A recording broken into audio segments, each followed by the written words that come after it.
I'm Lily. Today I'm going to read you Lizzie Zipmouth, written by Jacqueline Wilson, Chapter 4 and 8. First, Chapter 4. Okay. Chapter 3. Chapter 3's end was like this. Hundreds of shining eyes were staring back at me. Chapter 4. Doors. All china doors in cream frocks and pinafores and little button boots, soft plush dolls with rosy cheeks and curls, baby dolls in long white christening robes, lady dolls with tiny umbrellas and high heels, a Japanese doll in a kimono with a weenie fan, dolls in school uniform and swimming costumes and pretty frocks, great dolls as big as me sitting in real wicker chairs, middle-sized dolls in row after row on shelves, and tiny dolls no bigger than my thumb standing in their own green painted garden beside a doll's house. Great-Grand's collects dolls, said Rory unnecessarily. She doesn't collect beanie babies, said Jake. Not even the rare ones, Sam patted my shoulder. Are you cold, Lizzie? You're shivering, he said. Lizzie likes dolls, said Mom. Well, I'm sure Gran won't mind her having a look at them, said Sam, though he didn't sound sure at all. She can look, but she mustn't touch, said Great-Gran. I put my hands behind my back to show her I wouldn't touch even one tiny china hand. These are collector's dolls, said Great-Gran. They are not for children. I nodded. I was very impressed. I thought I was too old for dolls, but Great-Gran was very old indeed, and she had hundreds. I knew exactly what I was going to be when I grew up. A doll collector. I wandered very slowly and carefully round Great-Gran's flat. There were dolls on shelves on the way round her living room. She even had 3 special ballet dancer dolls on tippy toes and on top of her television set. She had a row of funny with fat tummies on her kitchen window sill and a mermaid doll with a long shiny green tail in the bathroom. The dolls in her bedroom were all wearing their night clothes, white nighties with pink ribbon trimming and the blue and white striped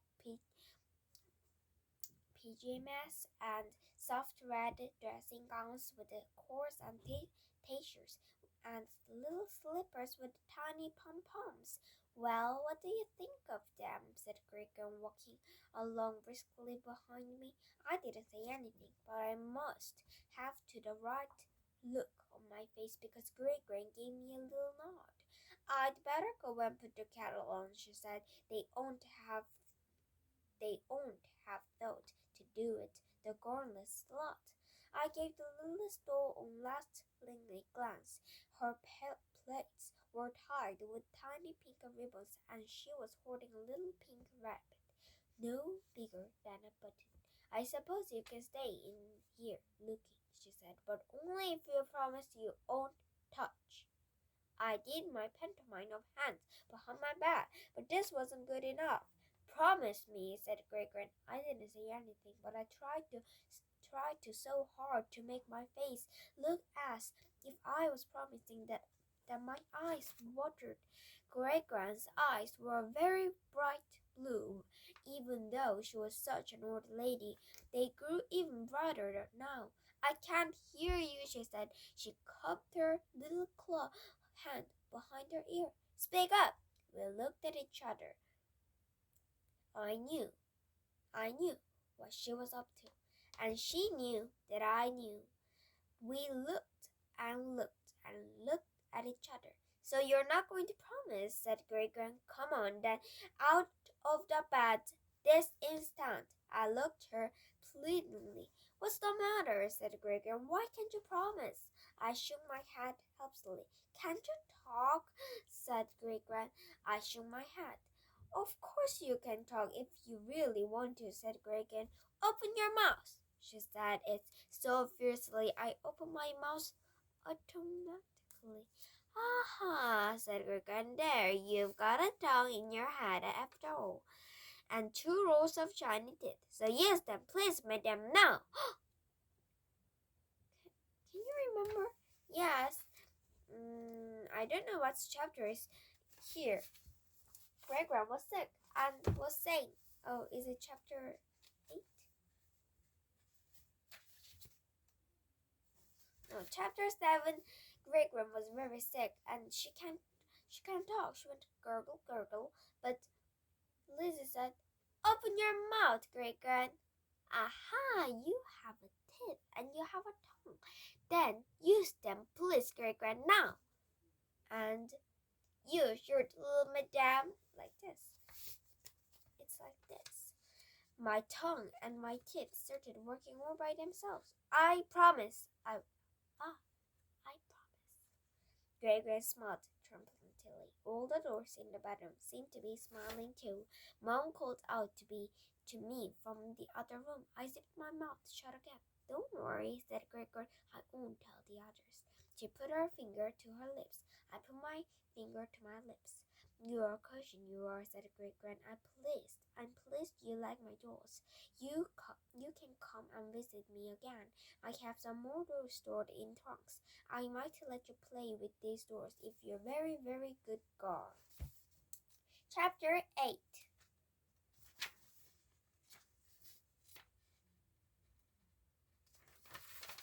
Great-Grand didn't die. She didn't get completely better. She spent 3 months learning how to walk again. She had to use a stick and went very, very slow with a bad limp.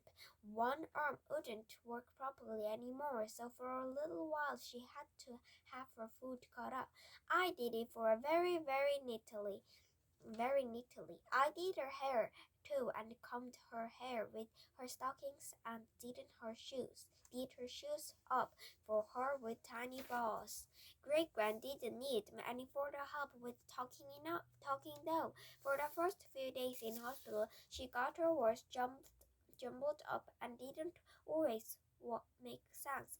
But by the time she was ready to come home, she talked perfectly. She talked too much, telling the doctors and nurses what to do. They didn't always like it. Great-Grand didn't care. Sometimes we got very cross indeed and told them just what she thought of them. Can't you keep your grandmother under control? One nurse said to Sam. Sam rolled his eyes in a funny way. I can't do it. Funny way to show this was completely impossible. He tried asking Great-Grand not to be so rude. Great-Grand was very rude indeed to Sam. I could help getting the giggles. I think you should try to be great, Granny Zipmouth, I said. Sam and Mom and Rory and Jake and the nurse all gasped, but Great-Grand didn't get cross with me. You are a sparkly girl, little Lizzie, she said. You take after me. She forgot she is not my real Great-Grand, but she's definitely part of my family. She still tells me off sometimes though. Now she's back in her flat. I don't really mind. It's because she gets tired of now as one of her legs doesn't work properly. She doesn't like walking very, very slowly with a limp, but she can go very, very fast when she's outside because she now has an electric scooter to get her to the shops and backs. Rory and Jake think Great-Grand's scooter is seriously cool. They keep begging Great-Grand to let them drive it, but she wouldn't hear it.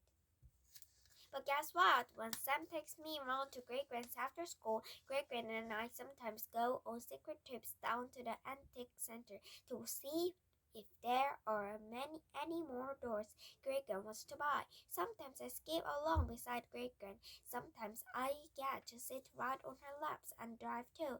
We bought a beautiful big china doll the other day. She's got a pink dress and a white pinafore with tiny pink embroidered roses on it.